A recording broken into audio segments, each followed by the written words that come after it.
Miffy visits Europe. Goodbye! Goodbye! Goede reis, said the conductor on the platform. Miffy, Melanie and Grunty rode a train through different countries in Europe. On the train trip, they heard different languages being spoken. Guten Morgen, tickets please. Miffy handed her ticket to the conductor and said, "We're going to visit a castle." "A big castle," said Melanie, and on her turn, she showed her ticket. "An old castle," added Grunty. "Even older than Mother and Father Bunny," said Miffy. Father Bunny smiled. "Yes, even older than us together."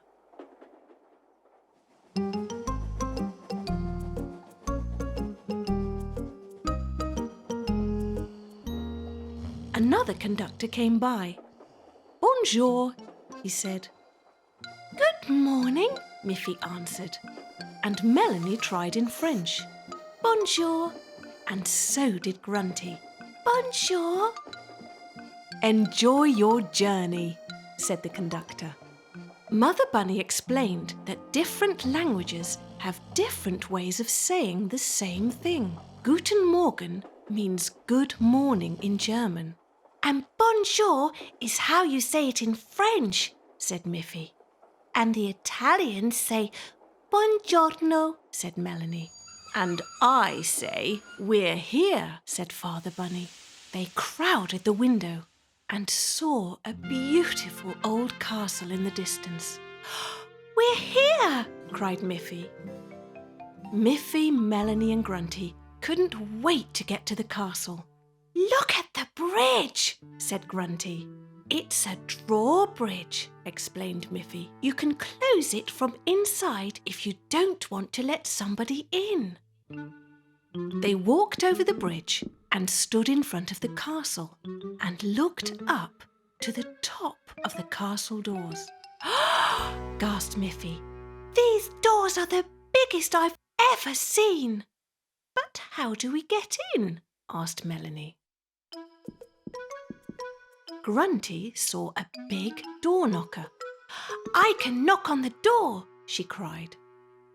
"You're too little to reach, Grunty," said Melanie.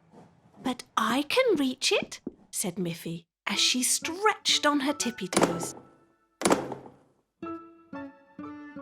"Look," Miffy whispered.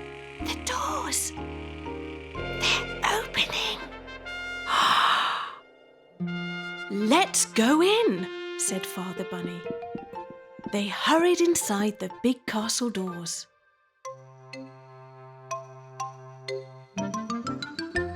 In the castle, there was a guard waiting for them. "Hear ye! Hear ye! Welcome to the castle. For the young visitors, I have a special present." The guard held out 3 gold crowns. "Thank you," said Miffy. "I am the king." "Then I will be your queen," said Melanie. Grunty's crown was a little too big for her head and kept slipping off. "I want to be a king or queen too," she said. "Just one king lives in the castle, Grunty. And I'm the queen." "Then what am I?" asked Grunty. Miffy and Melanie couldn't think of anything for Grunty to be. "You can be our child, the princess," said Melanie. Grunty didn't like that idea at all. Miffy and Melanie had seen a well in the castle's courtyard. Miffy called down into the well. "Hello! Hello! Hello! It's talking to us!" "You're hearing your echo," Mother Bunny explained. It was Melanie's turn next. "Bonjour! Bonjour! Bonjour!" Grunty wasn't quite as tall as Miffy and Melanie, and she had a hard time reaching the ledge of the well.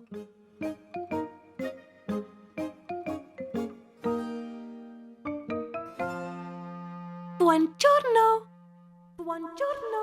Buongiorno! They all laughed. In the castle, they were standing in the middle of a huge room. They were impressed by the beauty of the things they saw.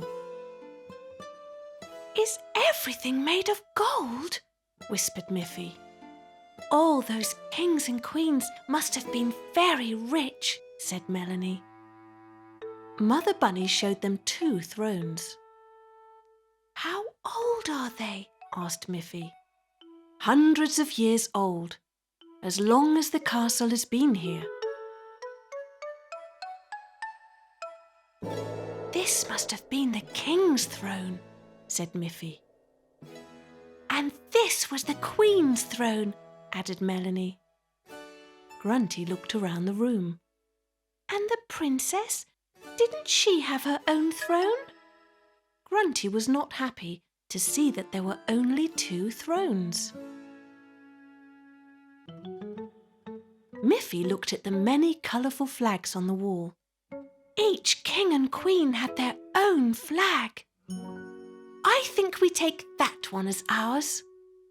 Look, Miffy, stairs, said Melanie. That's the way up to the castle tower, said a guard. May we go to the tower, Mother Bunny? Yes, go ahead, but I want the 3 of you to stick together. Miffy, Melanie and Grunty started up the big staircase. Grunty couldn't go up the stairs quite as fast. And now she lost her crown. It rolled all the way down. Wait for me, she cried. But Miffy and Melanie were too excited and forgot all about Mother Bunny's warning. Soon Grunty was all alone on the stairs. Suddenly, she noticed something or somebody standing in front of her. Hello, buongiorno, who are you? She asked. She walked towards it to get a closer look. It was a suit of armour. Miffy can be the king, Melanie can be the queen, but I can be a knight in shining armour, said Grunty.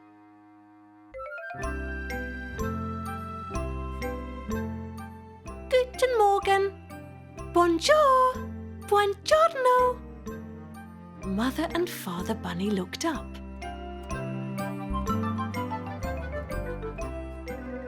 Welcome to our kingdom. Mother Bunny waved and called up. Where's Grunty?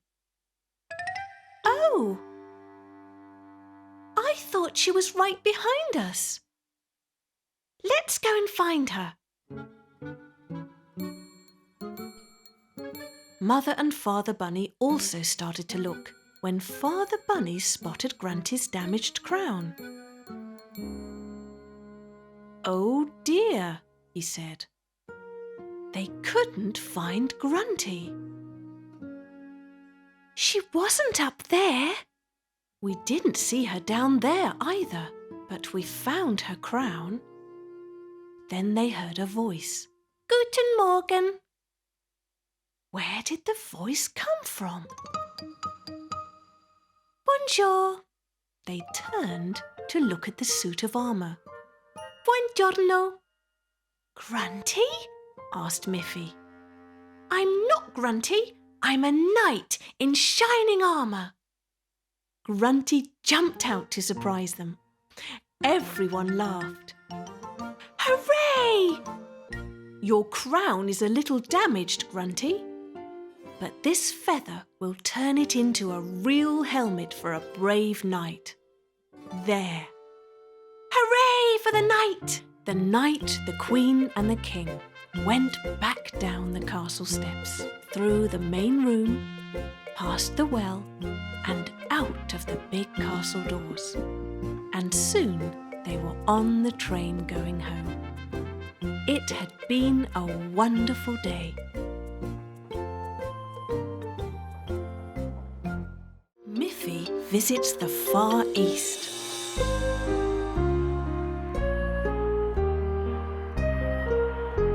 Miffy and Melanie were on an aeroplane travelling to the Far East. It was a long flight and they were far away from home. Miffy was too excited to eat and she saved her knife and fork as a souvenir of the journey. "Something to remember our trip by," said Miffy, as she put them in her backpack. To pass the time on the plane, they tried their hand at making origami. Origami is paper folded into different shapes. Melanie was making a flower, and Miffy had made a star. The plane was getting ready to land. They were almost there.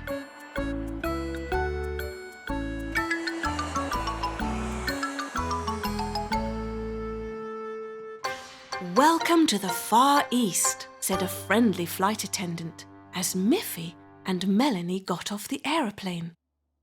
The pilot was Uncle Flyer. He had been to the Far East many times and assured them that learning about another culture would be an adventure. Miffy and Melanie walked with Uncle Flyer through a beautiful park. They had never seen so many blossoms before. Miffy wanted to know what kind of trees they were. She said, "If sweets grew on trees, then this is what it would look like." Melanie laughed. "They're cherry trees," said Uncle. Something else caught their eye, and they walked in the direction of a big fountain in the park. Miffy and Melanie didn't like what they saw. "It's a dragon," said Miffy, "and he has scary eyes." Melanie didn't like the expression on his face. "He looks mean." Then someone jumped out from behind the statue. "Rah!" "Hello, my name is Taka," he said, and then he bowed. The bowing made them giggle. Taka bowed again. "I'm glad to meet you." This time Uncle Flyer bowed too and said, "At home we wave or shake hands, but here when you meet someone it's polite to bow." So then Miffy and Melanie both gave a little bow. Taka's parents owned a restaurant nearby. Maybe they would like to eat something. Miffy was hungry now. They followed Taka through the park and into a restaurant with coloured lights.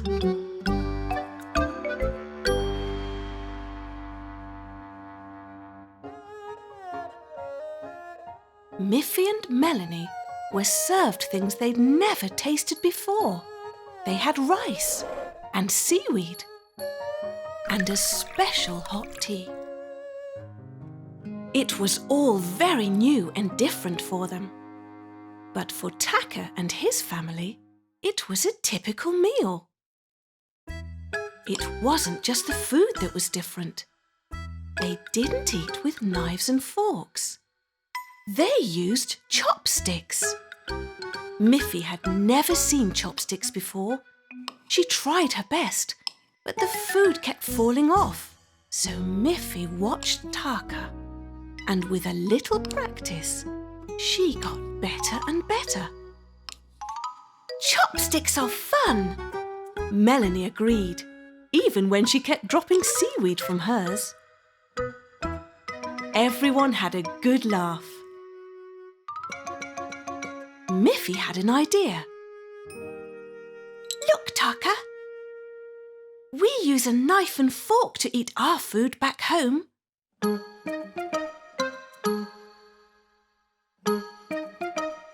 And now it was Taka who had a hard time, trying to eat with knife and fork in one hand. This made everyone laugh again. "Everybody understands laughter," said Uncle Flyer, "no matter what country you're in." After lunch, they went back to the park.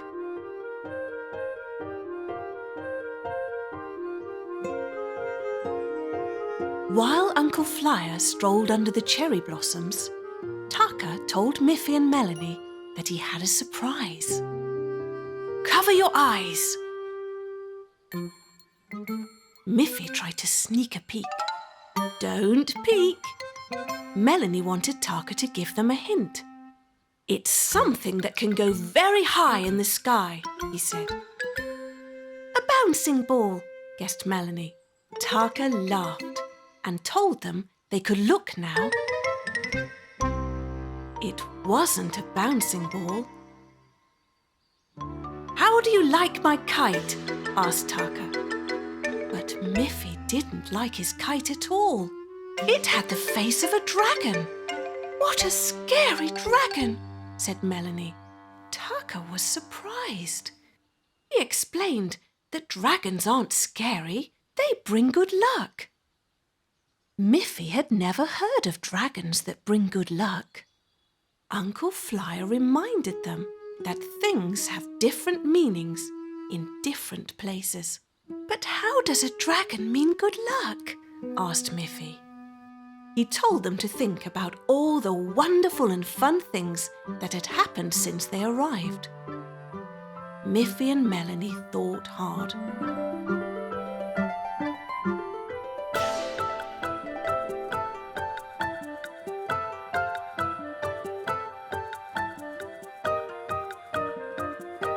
They remembered the good food they'd had for lunch.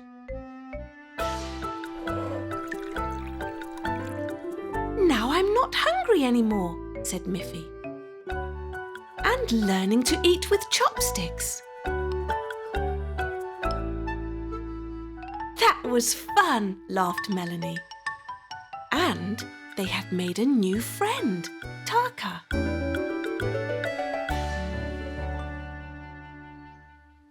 "Yes, let's fly the dragon kite," said Miffy.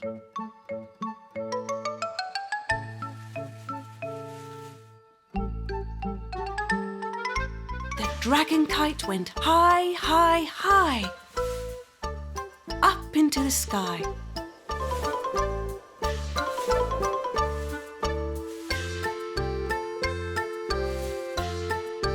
It flew above everyone in the park. It flew above the cherry trees covered with blossoms.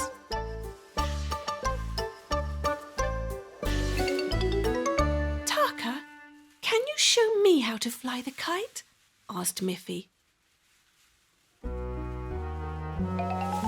The dragon swooped down from the sky and fluttered in the wind right in front of everyone. "Hello," Miffy said to the dragon. Now she wasn't scared anymore. The dragon seemed to do a little bow. Miffy bowed back to the dragon because that's what you do when you want to say hello to a friend. And then the dragon flew back up in the sky.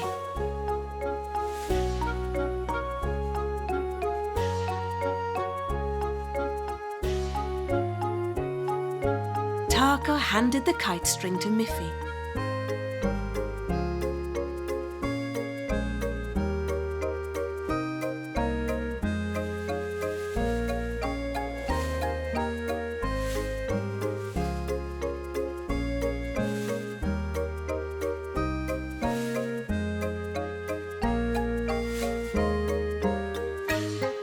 Miffy loved flying the kite.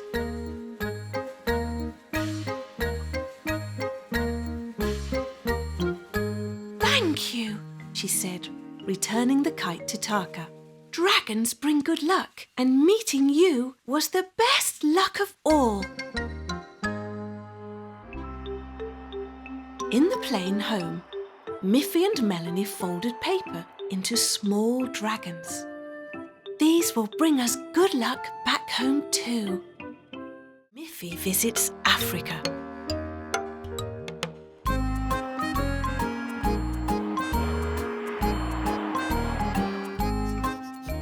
Miffy and Melanie were on an aeroplane with Mother Bunny, travelling to Africa.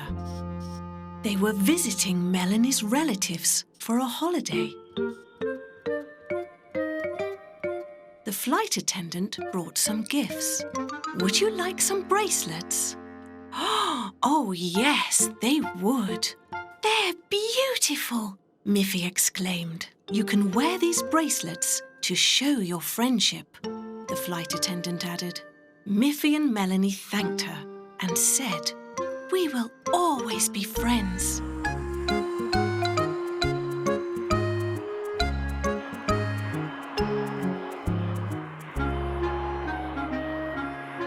Now the plane was ready to land. They made sure their seatbelts were fastened tight. They were almost there.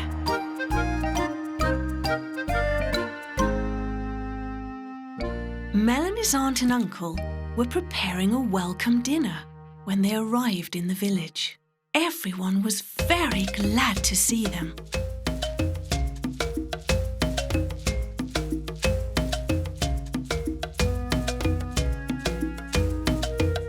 "We haven't seen you since you were a little baby," said her aunt as she hugged Melanie. This made everyone laugh. "And this is your cousin," said Melanie's uncle.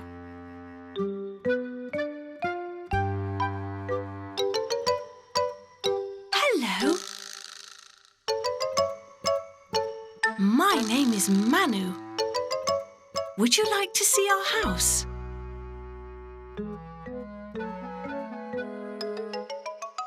Manu had something that she wanted to show them. "These are my drums," said Manu proudly. "I want to be a famous drummer when I grow up." Then Manu showed them how she could play.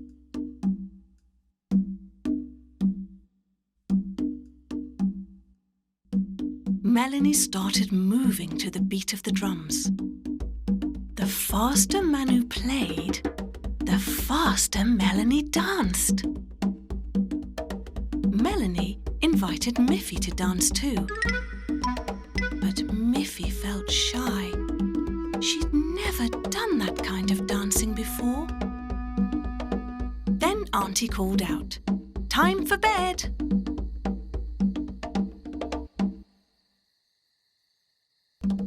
They were tired. It had been a long trip. "Tomorrow we're going to do something special," said Manu. "It's a secret." And then she couldn't help herself. "We're going on a safari." Everyone laughed.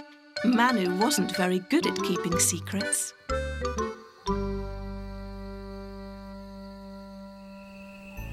Early the next morning, just as the sun was waking up, they all helped Melanie's uncle load the truck.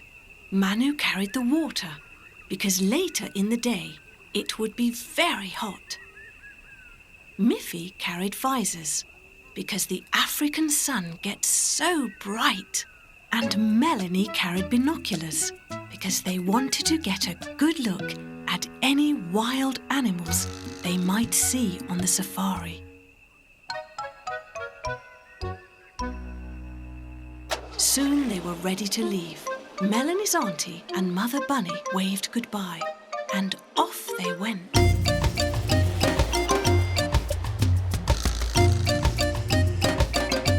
They drove through wide open landscape. As the sun rose, it got brighter and brighter.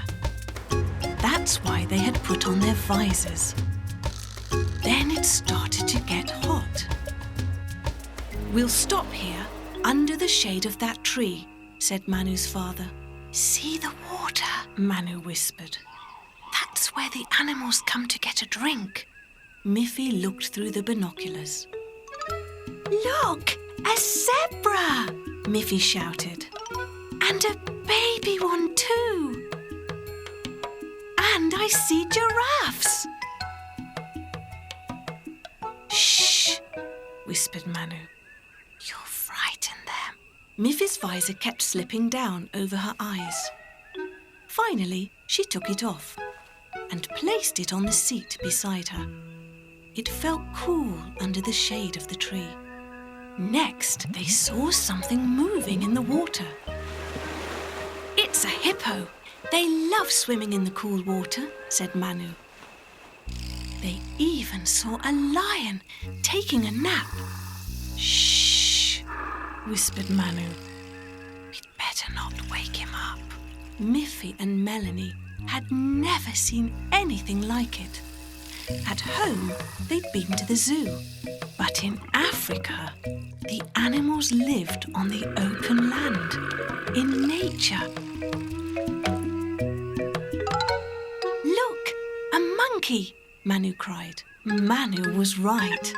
A monkey was peeking out at the safari truck, and the monkey was wearing a visor.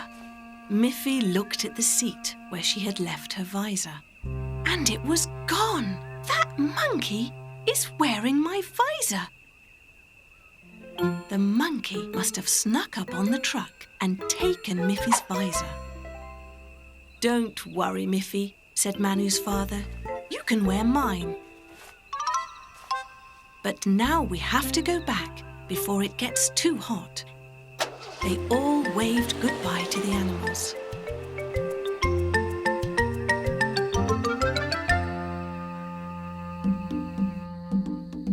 That evening, they met one of Manu's friends. He was a good drummer too. Manu joined in, and the two of them made up their own rhythm.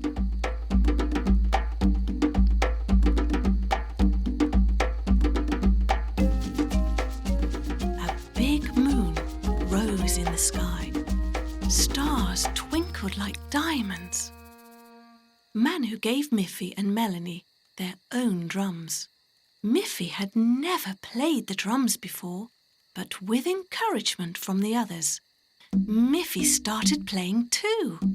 At first, she played the drums slowly and carefully, but soon she liked it. 4 friends making music. It was like they were talking to each other.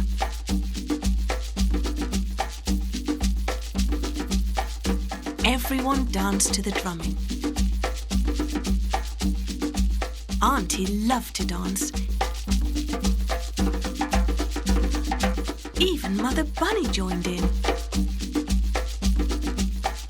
It turned out that there was only one thing that Manu liked to do as much as drumming, and that was dancing. She might have been one of the youngest, but Manu was also one of the best dancers.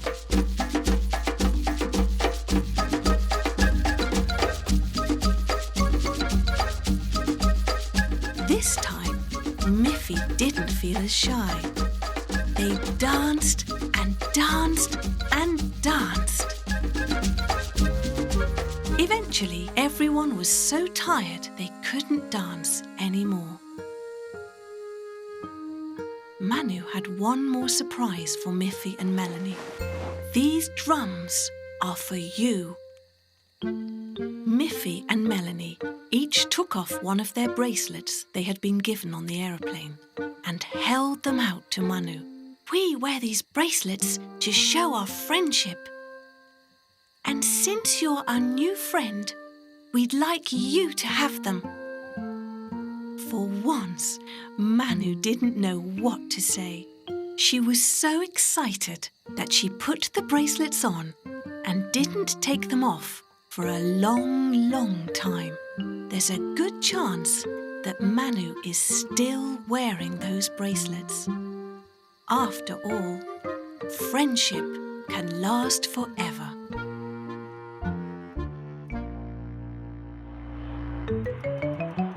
On the plane going home, Miffy and Melanie looked at their drums and knew that every time they played them, they'd think about Manu. Miffy visits the North Pole. Miffy, Boris, Barbara and Snuffy were on a boat. heading for the North Pole. Snuffy was too excited to sit still and kept running from one end of the boat to the other.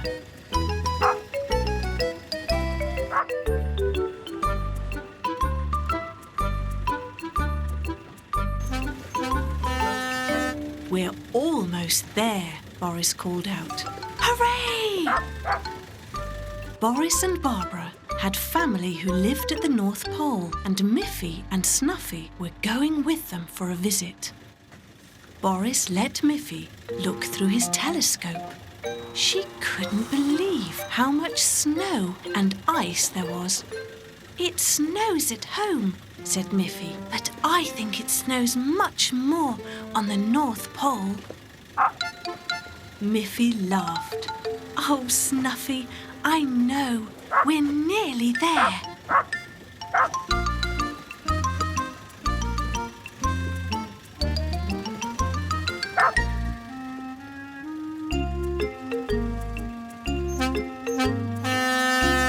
Boris sailed carefully past icebergs,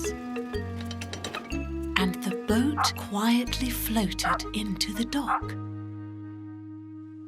While Boris tied the boat up, Barbara watched as Miffy took her first steps on the North Pole. Or tried to. The ground was covered with ice and snow, and it was very hard to keep her balance. But Snuffy didn't seem to mind the ice. She ran past Miffy, slipping and sliding. "Snuffy!" Miffy called out. "Wait for me!"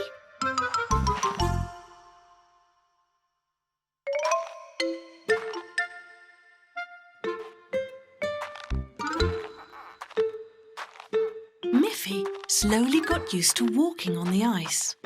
She looked around everywhere for any sign of Snuffy, but there was no sign of her anywhere. She looked in one direction, and then in the other direction. It was white as far as she could see.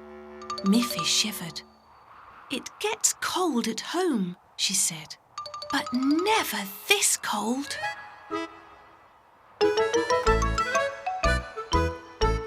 "There you are," said Miffy. "And you found a new friend," she laughed. Then a head popped up over the top of another snow hill. "Hello," said Miffy. "My name is Umik," said the boy. "And that's my dog, Husky."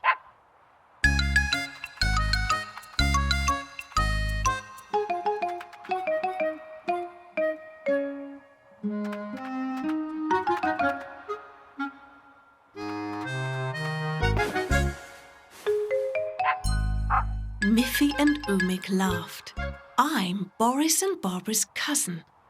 And I'm Miffy." "Come on," said Umik. "I'll show you around." "Have fun, Miffy," called Barbara. "See you later."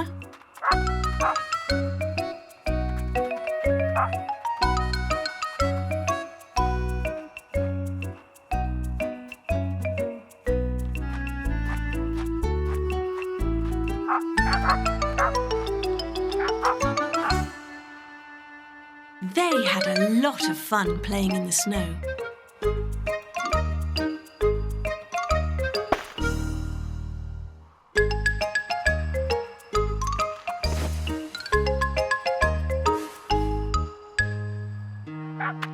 And so did Snuffy and Husky.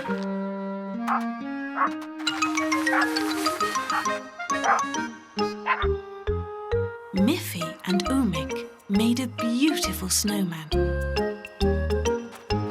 Finally, they stopped by the water's edge. "This is my sledge," said Umik. "Do you like it?" Miffy nodded. Suddenly, she spotted something out in the sea. "Is that an iceberg?" she asked. "That's just the very top of the iceberg. Most of it's underwater, explained Umik. Then a spout of water suddenly rose up out of the sea. "Oh, did you see that?" cried Miffy. "That's a whale," said Umik. "A whale's nose is on the top of his head, so when he breathes out, the air goes straight up in the air." "And look, a baby whale too!" Looking out at the baby whale and her mother, Umik suddenly remembered he was supposed to be home already. "My mother doesn't like me to be late. Hop in, Miffy."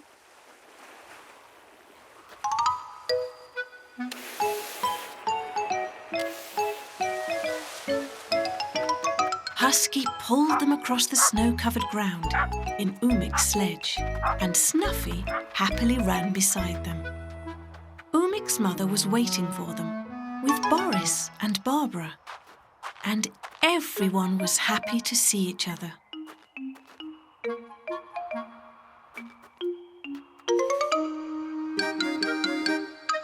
"We shake hands at home. It's a funny feeling to rub noses instead," said Miffy. "But I like it." Miffy looked at Umik's house. "Is it made of ice?" she asked, surprised. "Of course, it's an igloo," said Umik proudly. "Come inside, where it's nice and warm." "Warm?" thought Miffy. "How could it be nice and warm inside a house made of ice?" But it was warm inside the igloo. They had brought a present, and Miffy gave it to Umik's mother. It was a beautiful potted yellow flower. "Yellow is my favourite colour. You've brought the sunshine with you." And she thanked and hugged Miffy. "At home, we plant these flowers in our garden," said Miffy. "I can do it for you." Miffy and Umik tried to dig a hole. They tried using their hands, but the icy ground was too hard. They tried using a shovel, but that didn't work either. Even Snuffy couldn't dig a hole in the North Pole's icy ground. When Umik's mother called them inside for hot cocoa, they took the flower in with them. As the sun was going down, it started to snow. Inside, it was warm and cosy. Everyone sipped their hot cocoa and enjoyed how good it tasted. Miffy looked at the yellow flower and thought about her garden back home. She saw Umik's crayons and got an idea. "If we can't plant flowers outside, maybe we can plant them inside." Soon they were all making beautiful drawings. Umik's mother coloured her flower yellow. Even Boris joined in and made his flower red. The more it snowed outside, the more flowers they coloured inside. When they were finished, they hung all of the drawings on the walls of the igloo. "Now we have a flower garden," said Umik. "The first flower garden on the North Pole," cheered Miffy. When it was time to say goodbye, Miffy and Umik rubbed noses and laughed. Even Snuffy and Husky said goodbye to each other. "Thank you for your flowers, Miffy. I made you a present as a souvenir. Something to remember me by. A drawing of the igloo, the sledge, and the whale." "Thank you, Umik. I'll put it on the wall above my bed so I will always remember I have a friend at the North Pole." Soon they were on their way back home, and Miffy knew she'd never forget her time at the North Pole.